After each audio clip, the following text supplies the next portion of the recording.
Hiya, KMUD folks. Cliff Berkowitz here, running for 1st District Supervisor against Rex Bone.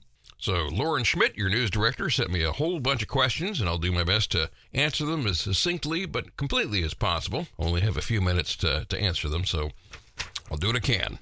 Before I do, though, let me address the elephant in the room. Me. I've made a lot of news lately, and not of the best caliber either.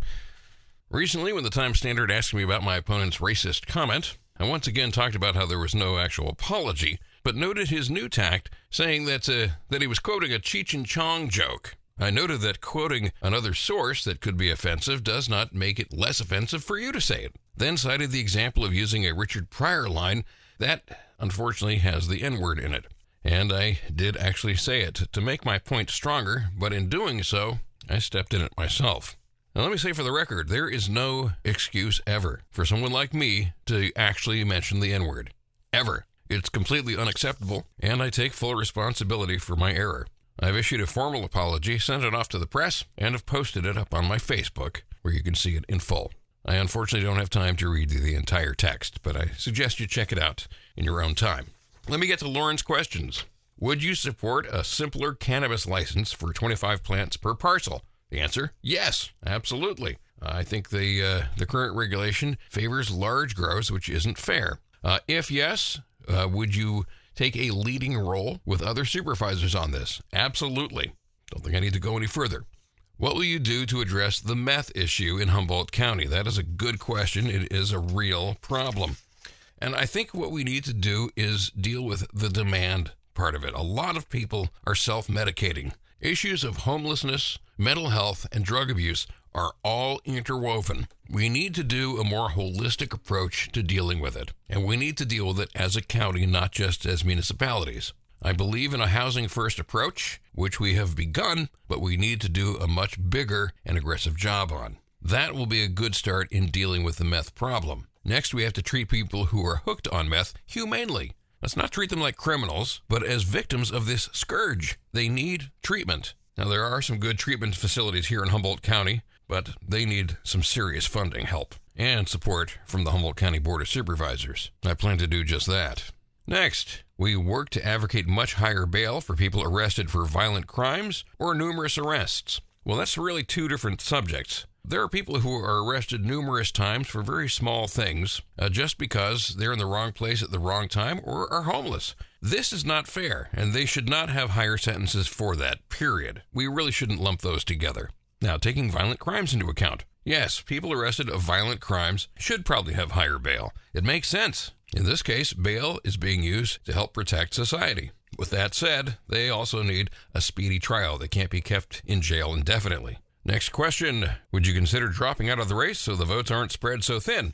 Well, in my case, that doesn't make any sense since we only have 2 candidates running for 1st District Supervisor. So this one's going to be a winner-take-all. Next question, do you support offshore wind energy? A qualified yes. The only reason I say qualified is that we are currently looking at a pilot project that is going to be about 25 to 30 miles off the coast of Humboldt County. This looks very promising at this point. They appear to be doing all the right steps, which is much better than Terragen did at this stage of the game. This is considered a pilot project. Now, there is a potential project that is going to be enormous, an enormous project that would take care of 1/3 of the state off our coast. I'm not wild about that, but this pilot project to me seems like a good way to go. Bigger is not always better. Next, briefly address solutions to Humboldt County's energy needs.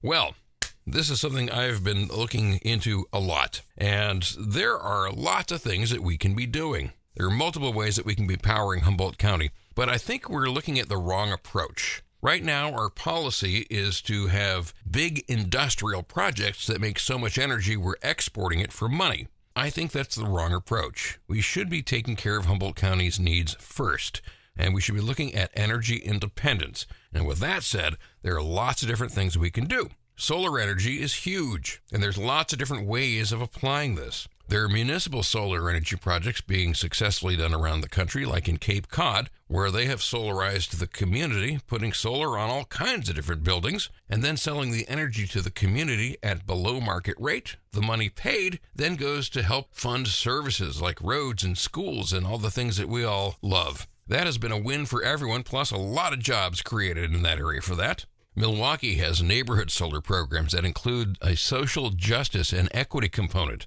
Cape Cod and Milwaukee, not meccas of sunshine, yet they're taking care of their needs. We can do the same. Anyone who doesn't think so can look at my house. We have a grid-tied solar system that's been on our house for a few years and generally takes care of all of our electric needs. My last bill for the entire year was $22. Now let's imagine if we have these microgrids all over the place at various different neighborhoods, all the county buildings, schools, parking lots, etc. It all adds up to power. It also adds up to jobs for local folks and opens the door for entrepreneurs to come in as well. Skeptics say it can't be done, but I've seen numbers that say it can be. But in addition to that, there's micro wind, in-stream hydroelectric that doesn't need dams, offshore wind, wave energy, hydrogen fuel cells, and more than I have time to talk about. But what we need to keep in mind is sustainable green energy that's distributed, which means it's not coming from one central location. This also makes us more energy resilient, aside from being independent. And lastly, do you support Trump's plan for California's water?